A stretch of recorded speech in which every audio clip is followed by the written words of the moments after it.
In the United States, a lawsuit has been underway for 2 years about cuts that were made to Medicaid assistance for people with intellectual and developmental disabilities. The decisions made about where the cuts would fall were based on a closed data model. When lawyers representing people affected by the cuts asked to see how the model worked, the Medicaid program replied, "We can't tell you that. It's a trade secret." In California, a defendant was jailed for life without parole last year in a case in which the prosecution relied on the results of a piece of software that analysed DNA traces at crime scenes. Again, when expert witnesses for the defendant asked to see the source code for the software, the developer refused, saying that the code was a trade secret.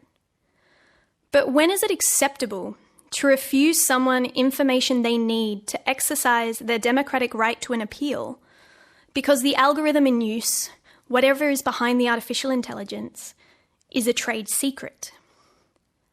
And we need to have this conversation in Australia. Just this year, the government has announced investments in automated systems to identify welfare recipients for drug testing and using algorithms to identify at-risk gamblers online. When Centrelink began sending automated debt notices over Christmas in 2016, it became front-page news and the subject of a parliamentary inquiry. The data model had flaws. The systems surrounding its implementation had flaws. But that data matching process at the heart of Centrelink's debt recovery program wasn't new. Automating the process simply exposed existing flaws and scaled them up with devastating effect. And if you're someone on the receiving end of an automated decision, not having access to data to challenge it with immediately puts you in a less powerful position. As more and more services are automated, applying for a home loan, getting health insurance, getting a job, having access to our own data and the ability to validate, to share, will become increasingly important.